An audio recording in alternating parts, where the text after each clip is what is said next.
Alors cet événement est le plus exclusif au monde parce qu'il réunit les plus grandes marques, les plus grandes enseignes du tourisme de luxe dans le monde, ainsi que les plus grands acheteurs qui s'occupent des gens les plus fortunés, qui généralement mettent beaucoup de difficultés à se déplacer et sont assez précieux. Mais généralement, quand ils viennent à Marrakech, ils sont sur une liste d'attente parce qu'on a une énorme liste d'attente pour venir à Marrakech, parce que c'est le salon le plus important, en fonction du contexte qu'on a créé autour de l'événement, en fonction aussi de la qualité des participants. Alors pourquoi nous, effectivement, organisateurs de salons professionnels dans le monde, avons choisi Marrakech pour un événement qui est vraiment international? Je précise au passage que vous avez beaucoup travaillé à l'international, à Miami, à Cannes. Oui, Pourquoi justement avoir choisi Marrakech? Alors on a beaucoup d'événements. On a effectivement, j'ai commencé ma carrière en organisant le plus grand, enfin le plus massif salon du tourisme de luxe à Cannes. Et après, effectivement, on a créé Marrakech. On a des événements à Miami, à Bali, à Cape Town, Utah. Et chaque fois pour nous, on dit toujours que trouver la bonne destination, c'est 80% du travail. Et la raison pour laquelle trouver la bonne destination, il faut d'abord... Alors, il y a bien sûr ce que tous les organisateurs de salons recherchent, c'est effectivement un aéroport qui a une bonne desserte, une capacité hôtelière importante. Et je pense que Marrakech a parmi le plus grand nombre d'enseignes de tourisme de luxe réunies en une concentration qui est assez faible. Un aéroport, effectivement, on disait, où il y a effectivement beaucoup d'avions qui viennent, mais aussi qui est à une demi-heure de la ville. Mais c'est aussi surtout quelque chose d'autre. L'aspect convenience est important. Mais pour nous, ce qui est important, c'est d'avoir une adéquation entre le produit que l'on essaye de créer et en même temps entre est-ce que ça va résonner avec la qualité de la ville. Et pour nous, on recherche toujours des destinations qui ont une forte valeur ajoutée émotionnelle. Et pour nous, la valeur ajoutée émotionnelle de Marrakech était évidente à plusieurs niveaux. Tout d'abord, Marrakech est bien sûr la destination la plus exotique proche de l'Europe, mais c'est surtout que c'est une marque en soi. On a beaucoup parlé de marque, mais c'est une marque qui a une qualité qui est bien plus grande que juste un nom. Quand on pense à Marrakech, on pense à une capacité de réinvention.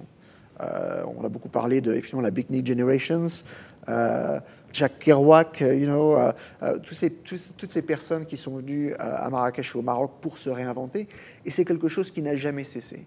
Donc Marrakech est une ville qui est, je dirais, en mouvement et en progrès permanent, et qui est toujours en espèce de recherche de capacité créatrice. Et pour nous, c'était important d'avoir un événement qui ait cette qualité, puisque ce qu'on crée, c'est vraiment des discussions entre personnes qui vont créer des opportunités de business. La deuxième chose, c'est que, en fait, il fallait aussi une ville qui ait cette dimension internationale. Et on oublie souvent que Marrakech opère à la cross-section entre l'Europe, l'Afrique subsaharienne, aussi Afrique du Nord et le Moyen-Orient, et que Marrakech en soi était un caravansérail. Donc effectivement, pour nous, c'est une destination idéale parce que c'est une destination qui, par nature, était déjà à la cross-section de beaucoup de marchés, où il y avait beaucoup de marchés qui étaient créés. En plus de ça, c'est une destination qui, je dirais, est immersive. C'est-à-dire que pour beaucoup, on voit un pays, et de loin, on voit effectivement des Casbah, des palmiers, la plage Jemaa el-Fna.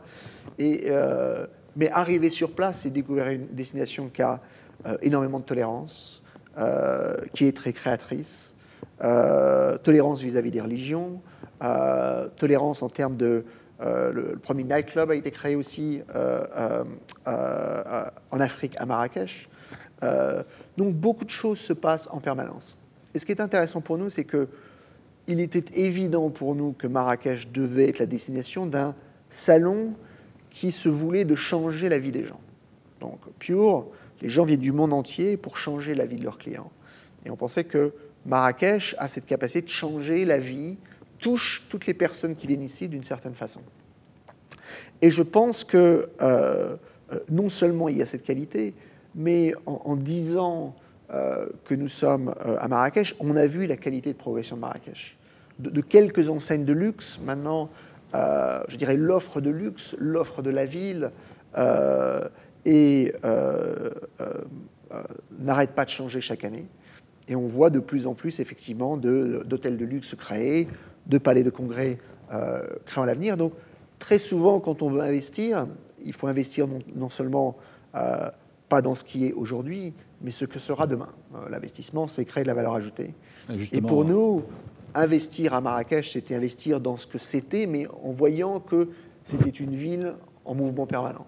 Et aujourd'hui, je dirais que la qualité de ce qu'on peut offrir à nos délégués à Marrakech est bien plus grande que ce qu'elle était il y a 10 ans, et aujourd'hui bien plus petite que ce qu'elle sera dans 10 ans. Donc nous, on est à Marrakech dans le très long terme, et on veut investir de plus en plus dans Marrakech. Et ce qui est important, c'est que nos délégués nous disent qu'ils veulent revenir en permanence, parce qu'il y a cet aspect magique que l'on ne retrouve pas dans d'autres villes. Et pour nous, en tant qu'avoir un événement, avoir cette valeur ajoutée émotionnelle, c'est un peu comme une grande marque de luxe qui peut s'établir et créer son histoire et créer un degré de désirabilité que l'on voit nulle part ailleurs. Et comment vous voyez justement l'avenir de l'événementiel dans les années à venir? Est-ce que la région a le potentiel et les atouts pour permettre à cette filière de se développer encore plus? Tout à fait, je pense que on a parlé du projet de Palais des Congrès notamment. Tout à fait, je pense qu'on est vraiment au début de l'histoire de Marrakech.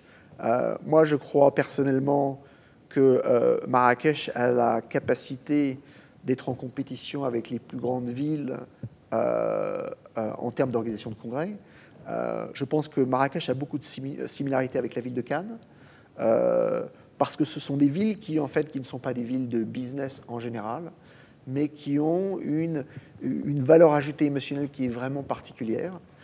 Et avec la venue d'un nouveau palais des congrès, on a déjà quelques palais des congrès à Marrakech, mais avec la venue de plus de palais des congrès et d'un plus grand palais des congrès, Marrakech a la capacité non seulement de faire plaisir à des gens comme moi qui réalisent des choses, mais aussi d'amener des salons de qualité internationale qui sont dans d'autres villes, qui décideront de venir à Marrakech. Et ça, j'en suis tout à fait persuadé.